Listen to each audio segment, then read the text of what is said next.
Hi, everyone. Today we are so excited because we are talking to two teachers about how they teach phonemic awareness. Phonemic awareness is the understanding that spoken language can be broken down into individual speech sounds, or phonemes. When those sounds are tied to print or letters, it becomes phonics, which is how we teach letter sound combinations. Students benefit from explicit instruction in how phonemes or sounds connect to graphemes or letters. That was a whole lot of information. Melissa, you want to tell us who our guests are today? Yeah, because we have two teachers who are going to break down all that information for us today very practically. So we're here with Becky Pallone. She was a longtime first grade teacher turned kindergarten teacher. And then Michael Hart, who was a longtime second grade teacher turned first grade teacher and now an instructional coach. And they're here to talk to us today about their phonemic awareness instruction and specifically how it changed over time as they kept learning more about it. So welcome, Becky and Michael. We're so excited to talk to you today. Thanks for having me. I'm so excited to be here and to talk about one of my favorite foundational skills, phonemic awareness. Absolutely. I'm excited to be here as well. We are so excited for both of you to be here. Yeah, and Becky, since you teach kindergarten, we thought we would start with your story first. Can you share an overview of how and what you learned about phonemic awareness over the course of your teaching career, which I think is about the same as mine and Melissa's? I think we're about 20 years in, right? Yes. Yeah. Oh my gosh, I would love to. Yeah, this is my 19th year of teaching. I was in first grade for 15 years, and this is my fourth year in kindergarten. And the crazy thing is, guys, I didn't even know what phonemic awareness was or phonological awareness until about 5 years ago. Which I don't think you're alone. it's heartbreaking, actually. Um, but I was lucky enough to get there kind of before the curve and everything that was happening in my district. I was like really frustrated teaching first grade, and we were using a balanced literacy program. I was doing guided reading in small group, and I would just have like 4 to 5 kids every year, and they weren't reading, they weren't catching on. And I would go down to the reading specialist, and here I was a reading specialist too, and I would like chat with her, like, what else can I do, like, what are you thinking? And you guys are gonna you're gonna find this crazy. I actually thought it was more Fontes and Pinnell. I was like, we need their whole group program. Maybe this is what it is. Maybe it's just two disconnected pieces. Mm-hmm. And she said to me, it was like the end of the year. She's like, Becky, a long time ago, she was a veteran teacher getting ready to retire. She was like, I think you would enjoy going to letters training. You should check to see if our local intermediate unit is offering it. And I was like, sure, yeah, anything that will help. So the following fall, I took the 3 modules that fall, and I was blown away. I was learning stuff that I had never even like heard of before. And the big focus, those first couple modules, was phonemic awareness, the science of reading, structured literacy, um, letter sound acquisition. And right away, I knew I didn't have a whole lot of resources. I did have foundations, which was great. And that was the very first year we were using foundations. So I knew that at least we had this phonics piece that we had never had before in my district. So I decided to purchase Hegarty. It was mentioned at the training, and I was like, okay, I'll start something. And Hegarty, was a great resource for me because I didn't know what phonological awareness was. And by doing all of their activities, I was learning like the different components, rhyming and isolating sounds and blending, segmenting, adding, deleting, substituting, all of that. Mm-hmm. But as the journey continued, I started using that in my first grade classroom. Um, COVID hit, and I was then at home with my 3 girls, and my middle one and my youngest, crawling all over me constantly. And my middle one was in first grade. And she too was having a hard time reading. And, I was like, okay, let me try some of this phonemic awareness with her. And as I was just like sitting down and um, kind of giving her the past assessment that I'd also come across from David Kilpatrick, and I was asking her to delete sounds, and she couldn't do it. But yet my 4-year-old sitting next to her was giving me the correct answer. So, like right there, I knew something was off, and I was like, okay, what's going on? So because we were home and I had like a little bit more free time, came across Pam Kastner, and she has this Wakelet with all sorts of resources. And I went into the phonemic awareness portion that she has, and I started watching a whole bunch of videos, some from the Reading League. I watched one of, Dr. David Kilpatrick, and he really emphasized phoneme awareness, not phonological awareness. So manipulating the individual sounds of spoken language. So I knew I had to get there with my daughter, and I knew going back the following school year, that's where I was going to focus for the kindergarten class that I was going to have. That would be my first year in kindergarten. So from there, I actually started using a little bit of Hegarty and a little bit of Equip for Success. And, in the beginning of the school year, I did start with compounds. I actually didn't go to rhyme at all because I knew that really, based on the research that I had read and watched, that really wasn't going to affect them. So I really stuck to blending, segmenting, adding, deleting, and substituting. And as that first kindergarten year went, it was taking us a little while to get to the phoneme level.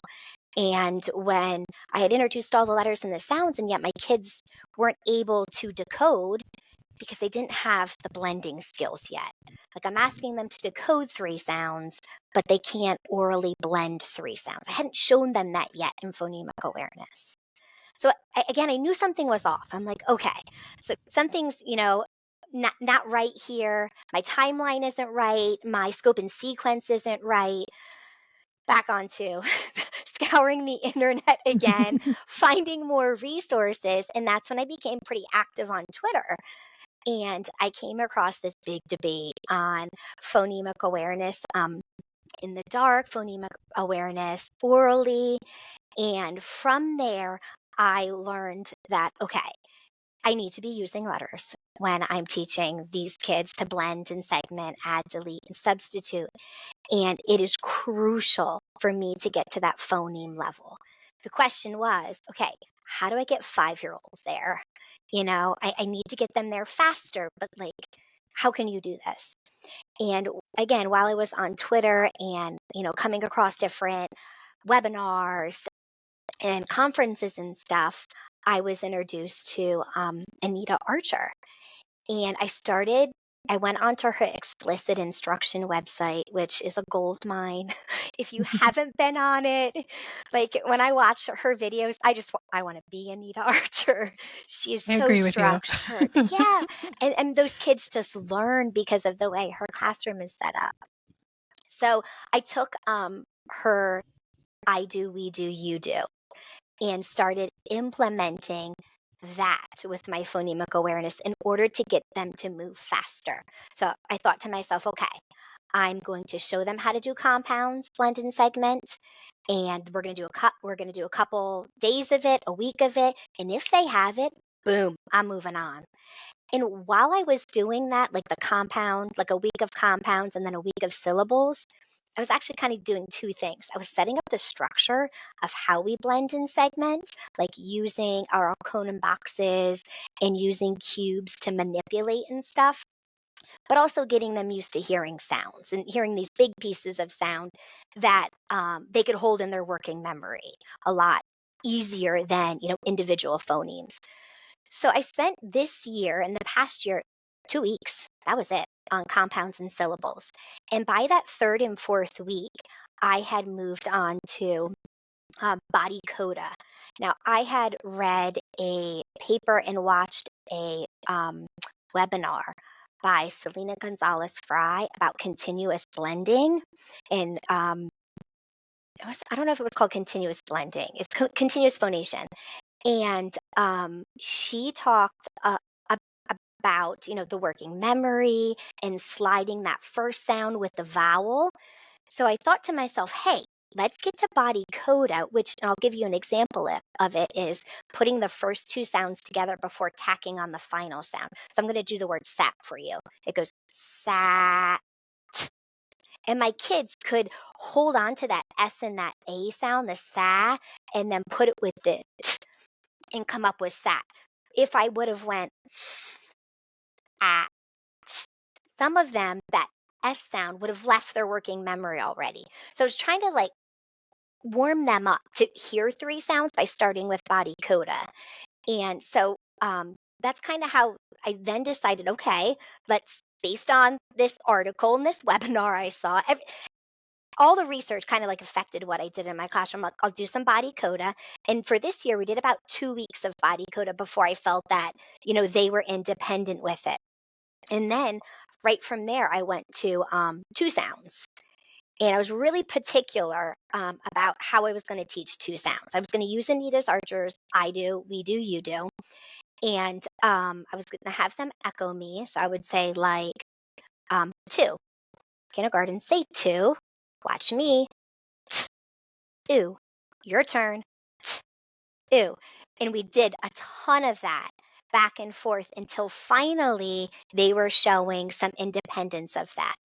But as we were doing those two sounds, I came across like a list. Again, on the internet, I'm always scouring for when I don't have an answer to something. I'm always looking for more, where they broke up these two sound words according to like difficulty. So we know that the alphabet is made up of continuous sounds and stop sounds. So continuous sounds being sounds like l,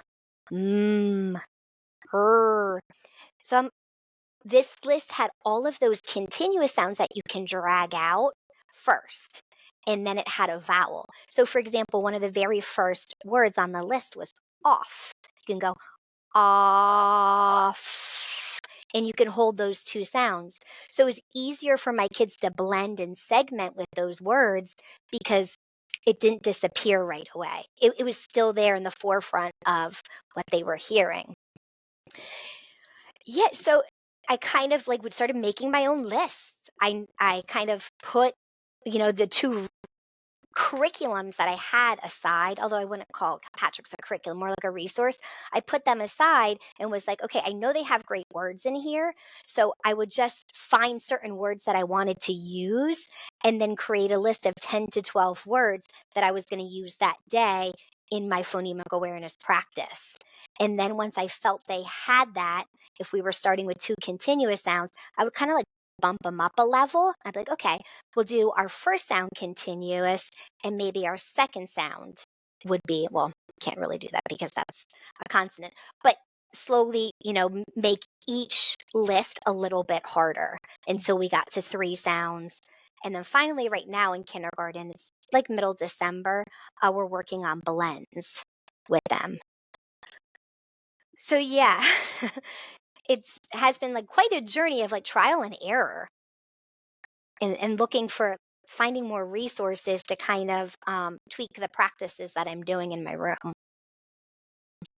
So exciting. And I have so many questions for you about what you did, but I've seen Michael nodding throughout your whole story. So I am going to turn it over to Michael to hear how his journey may have been similar or different from yours, Becky. And then I think we'll come back around to kind of dig into some of those things you mentioned so we can give teachers some really practical ways to use things in their classroom. So Michael, we're going to hear from you.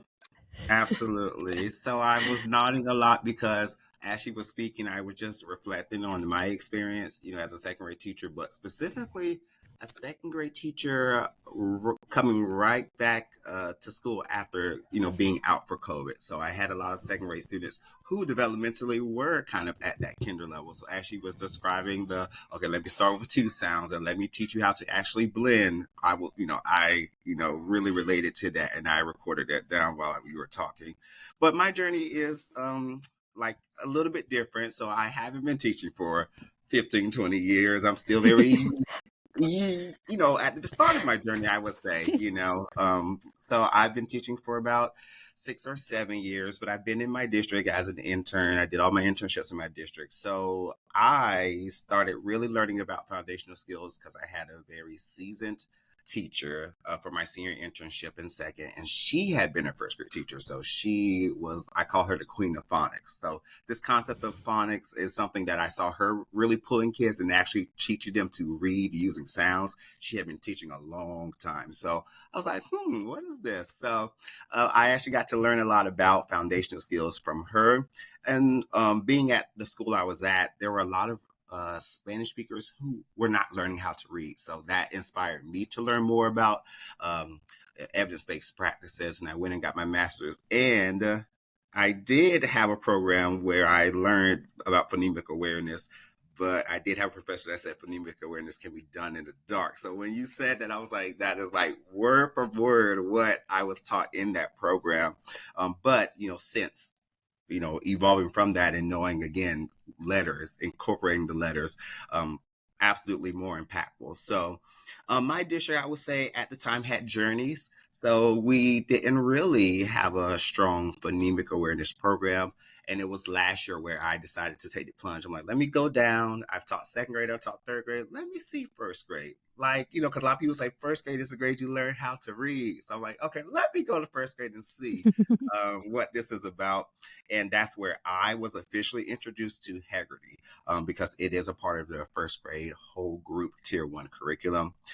And something that I reflected on, is that Haggerty was a step, like she said, it was a step in the right direction because prior to Haggerty, we had just Journey. So it was a step in the right direction. And like she said, it exposed me to different things, but there were a lot of things there, like, as we're pouring into the research, okay, this not as critical. We need to focus on, like we talked about at the start of the episode, blending and segmenting. So again, that's something that I've really been focusing in on, and it's something that I work with now. I teach a second grade group, I teach a fourth grade group, I teach a third grade group. It's the blending and segmenting and incorporating of letters. So very similar journeys, but also very different journeys.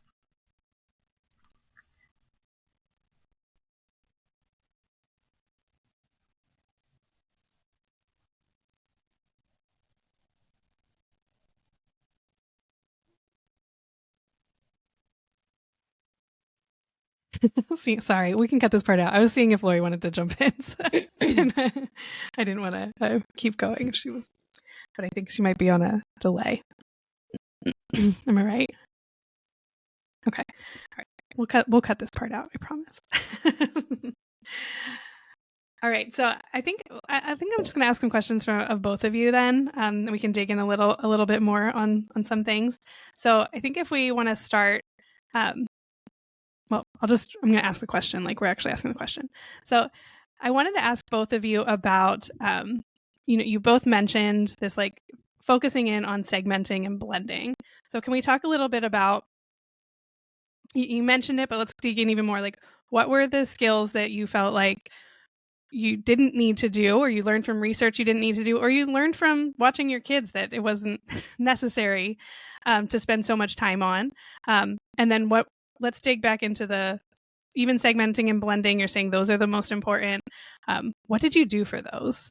And what was most helpful for your students? So we can give some really practical tips to teachers.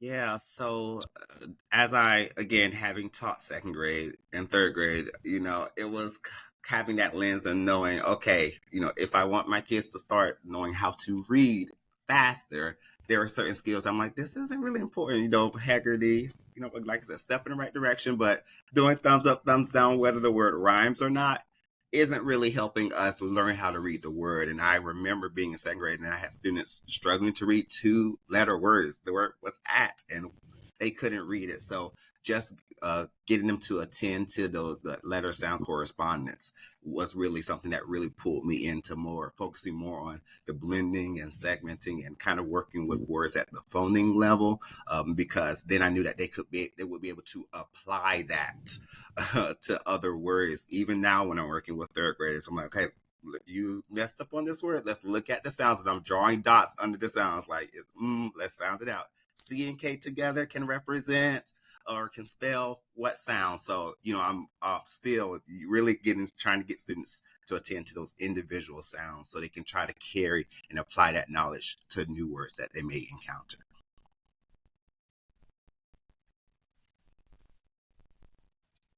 You can jump in, Becky? Yeah. Well, the first thing that I was having a difficulty with at first was it was taking me 12 to 15 minutes to get through the phonemic awareness. And for 5-year-olds, that's just not doable. And that was, just to clarify, completely doing auditory. every piece. Yeah, completely auditory. I mean, I would use manipulatives up on my whiteboard to give them, and they weren't really using anything besides some like hand motions. Right. So when I came across, the National Reading Panel report, it was in like a webinar that I watched that they really said it's blending and segmenting that leads to decoding and encoding to reading and spelling. So I was kind of like, yay, I can like cut out, at least a good 10 minutes and really like nail down, hey, these are the 2 skills that we're going to work on. And it kind of makes sense, when you can hear those sounds orally and put them together, you're decoding. Now we just need the letter sound acquisition. And when you can take sounds apart, again, that's spelling, you just have to have the letter sound correspondence right there. So now it like runs about 4 to 5 minutes, maybe even less for the blending and the segmenting. And I make it really simple. The kids are up on the carpet with me and I just write the word. So if the word is cab, I'll quickly write it and I say to the kids, all right, say cab, cab. And I'm taking my marker and I'm pointing to each letter and we're saying a, b.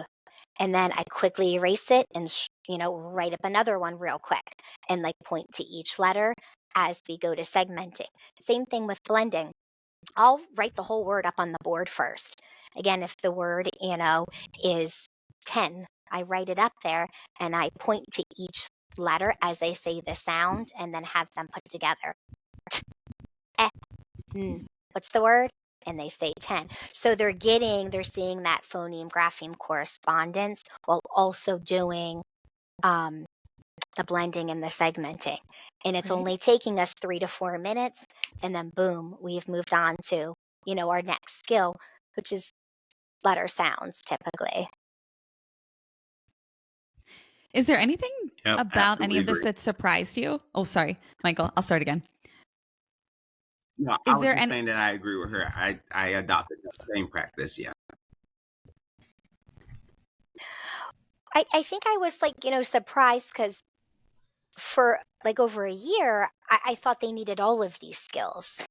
And I had seen like it's adding, it's deleting, it's substituting, it's rhyming, it's identifying the first sound, the middle sound, the last sound. And when I thought to myself, okay, well, if you can segment, you can find the first sound and you can, figure out the middle sound and the last sound. And if you're doing like a list, say you're doing a list of words and you're segmenting cab, dab, jab, tab. I mean, you are kind of working on rhyming at the same time. It can be incorporated in there. But it was so easy and clear, Melissa and Lori, to see the transfer to the decoding and the encoding. It's just if they were able to blend and had that automaticity with their letter sounds, they were able to start decoding words with 3 sounds.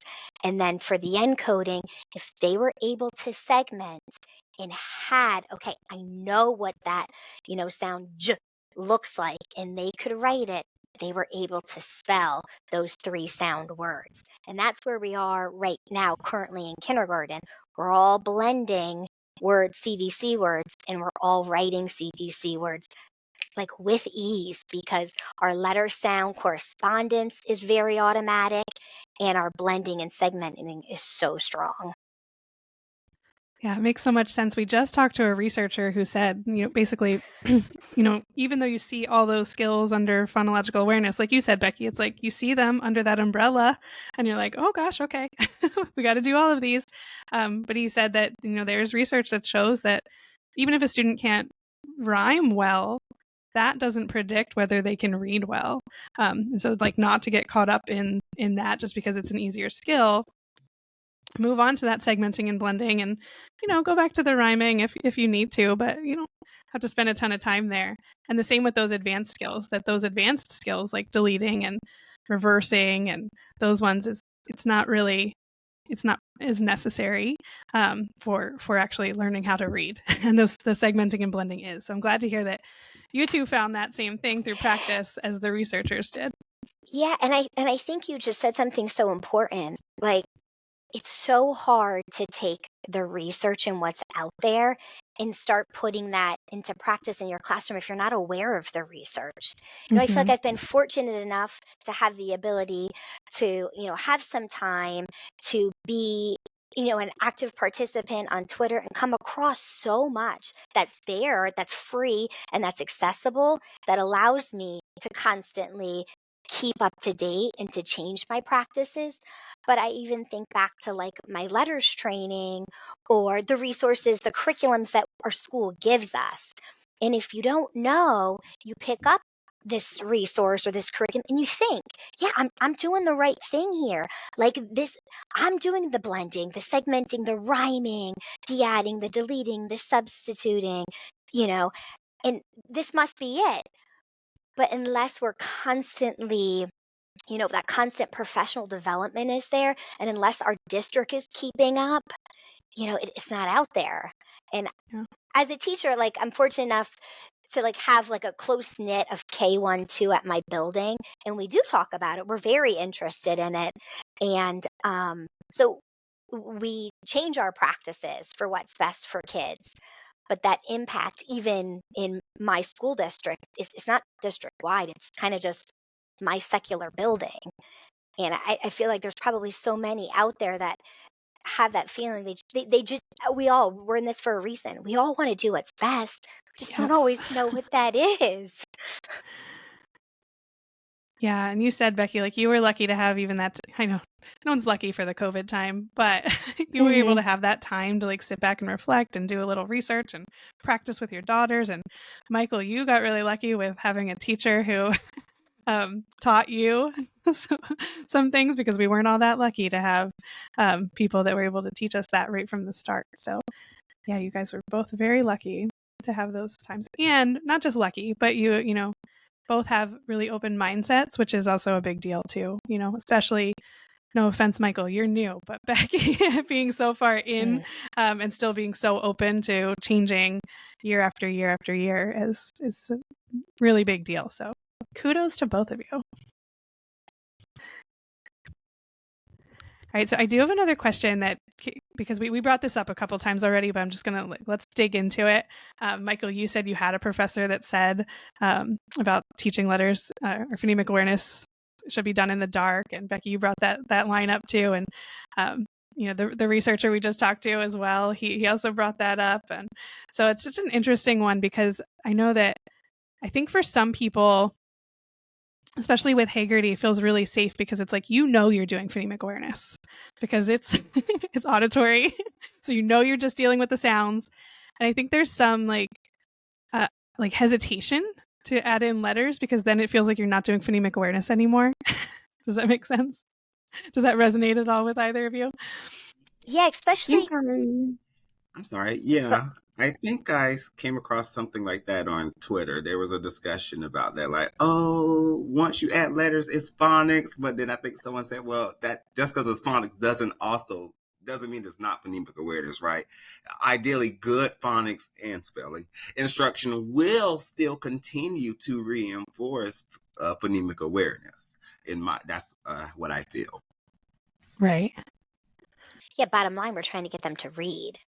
And if we can strengthen that letter sound correspondence through using letters, why not? I do try to control like the letter sounds that I'm using.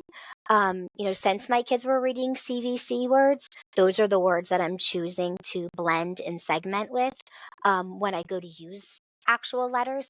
Doesn't mean like we don't segment irregular words, because we do have irregular word instruction, like we're doing the word the. Well, that is not a CVC word, but we take the time to talk about the TH, which they have learned, but how you have that irregular E.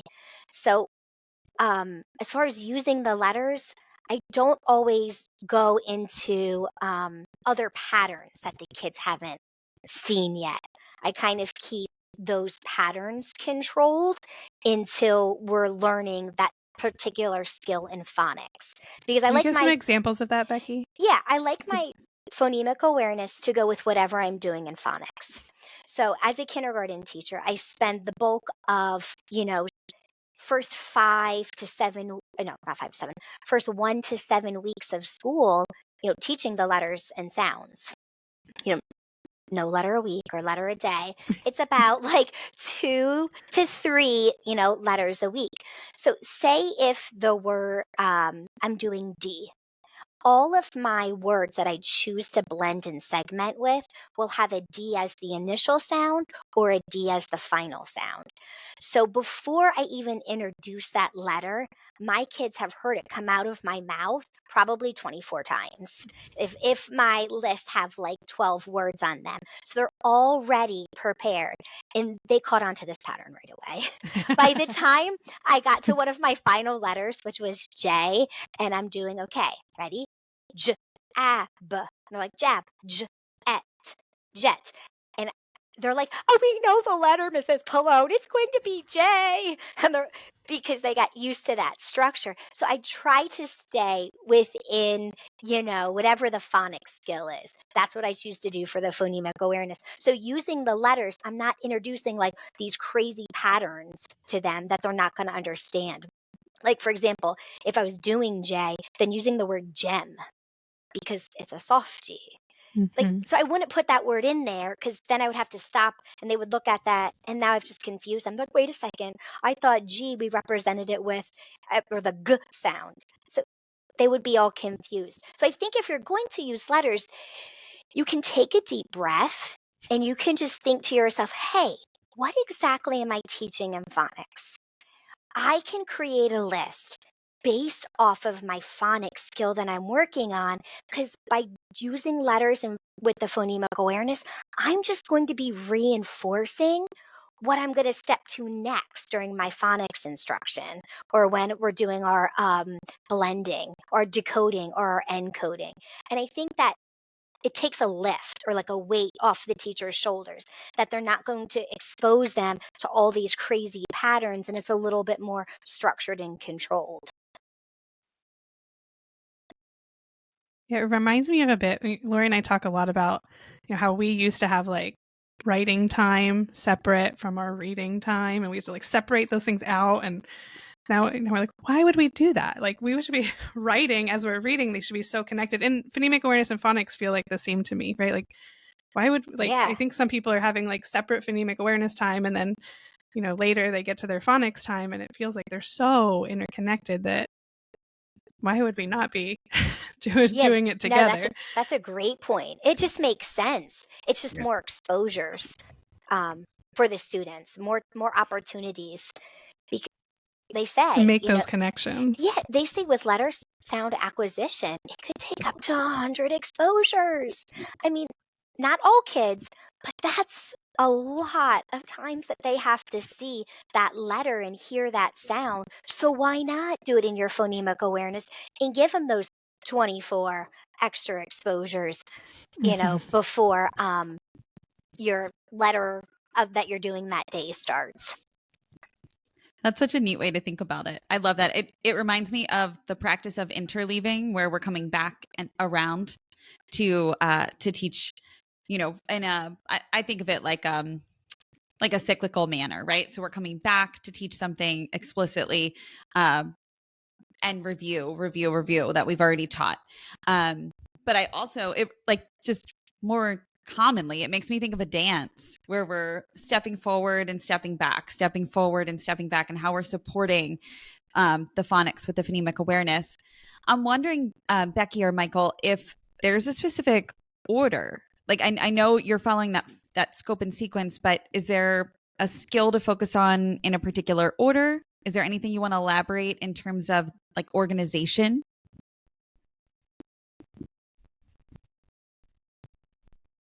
I think kind of what Becky described, when she noticed, when she was talking about the continuous sounds. So really, I think that was something powerful that I saw even again being in second grade and coming back. I did 2 years in third grade and then I went back in person and I had a lot of students who couldn't read. And what she described, I find it fascinating because I was experiencing it with my second graders and I had never experienced it where okay, here's this three-letter word, and we would do at, at. I'm like, whoa. You had like even if they knew the sounds, like she said, they would forget by the time they got to the end. So the continuous sounds was a buildup, but before that, starting with those two letter words first, I think is powerful, and then the continuous sounds have been always things that helps a lot of my students doing those continuous sounds, hearing it, being able to stretch it out, and not always separating them as well. I think I've always found with developing readers. And that's why, I think kind of creating your own lists at time makes sense, or at least you can look through the resource that you have and you can say to yourself, okay, here is the 2 or 3 weeks where they do two sounds. I'm just going to go through and I'm going to highlight all of the words that start with a vowel, a continuous sound, or start with one of our continuous sounds, L, M, N, R, S, Z, any of those. And I'm going to work on those ones first.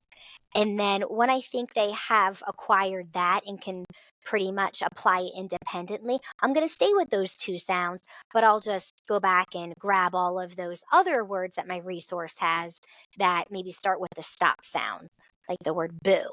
That B is a stop, B, and then it has your vowel. And I think it's just a little bit of like being thoughtful with your resource. And it's not necessarily that kids can't do two sounds. Maybe they're just not ready for the sequence of letters that you're using for them.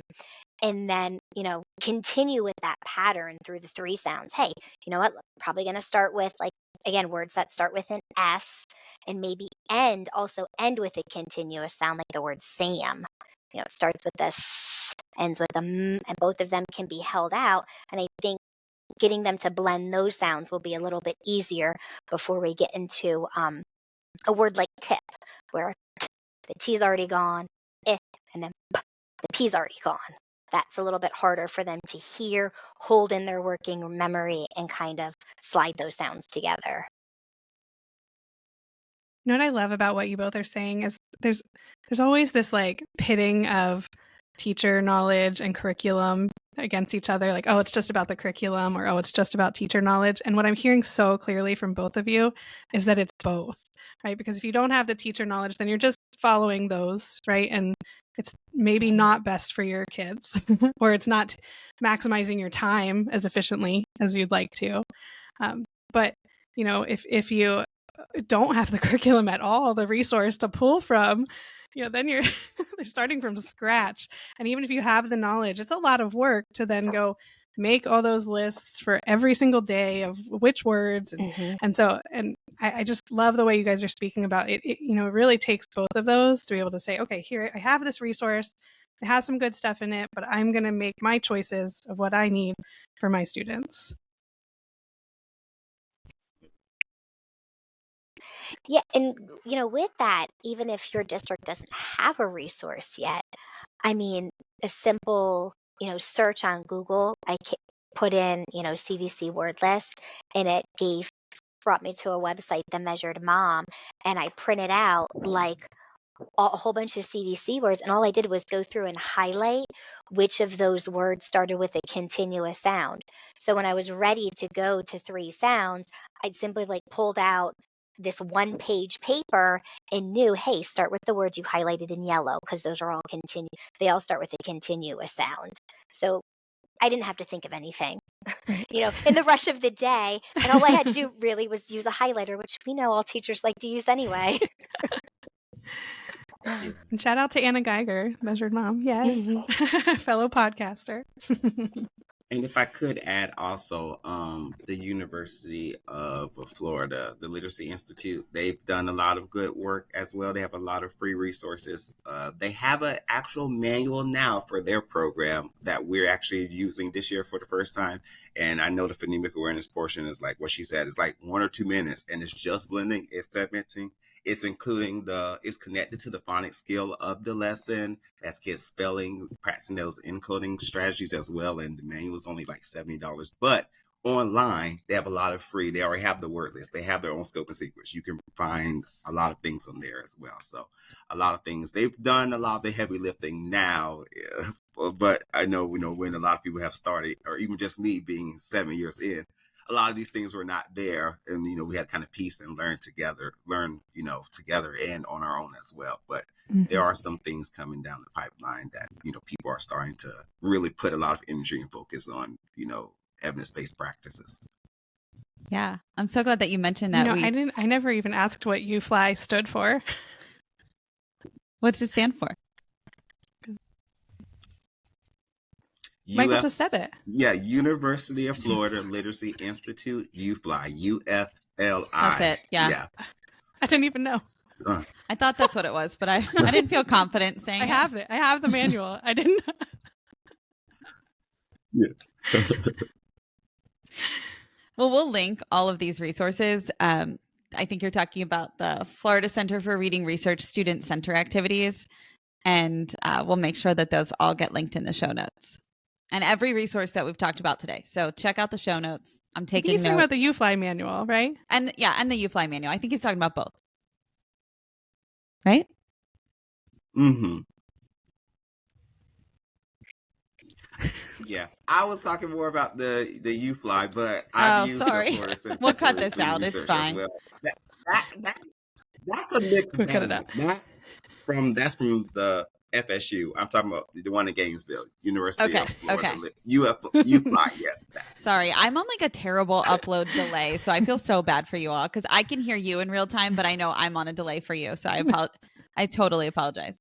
We'll take a pause, and then Melissa can start again. I'll let you lead, Melissa. Lead us out because I feel so bad. This is like I feel bad with the delay.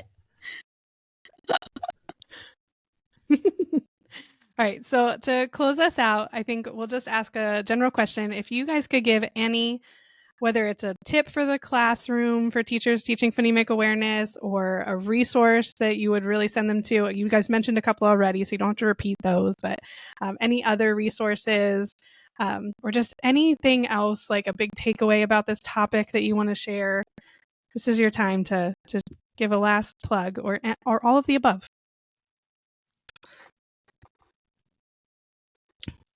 Yeah. Michael, you want to start us off? I can. I will say, no matter where you are in your journey or whatever resource you have, I would say just prioritizing the blending and segmenting. Because even when I would teach Haggerty, I was like, okay, I'm going to really focus. I'm going to spend most of this time selecting the blending and segmenting activities, So they have them there, just prioritize that. So even, if you're, being mandated to do certain things, because we know different teaching contexts, but just try to prioritize the blending and segmenting, prioritizing kind of at that phoneme level. Wonderful tip. Thank you. I think my tip would be to, find some of those free resources out there. And I'm, talking more about professional development. Like I know Amplify has a lot on their website, the Reading League. There are so many dyslexia organizations out there that offer free webinars that just sign up for them. They're free. And even if you can't attend, they usually send you the recording that you can watch on your own time. And I actually just plug it in my car and listen to them then, even though I'm not actually, watching the webinar.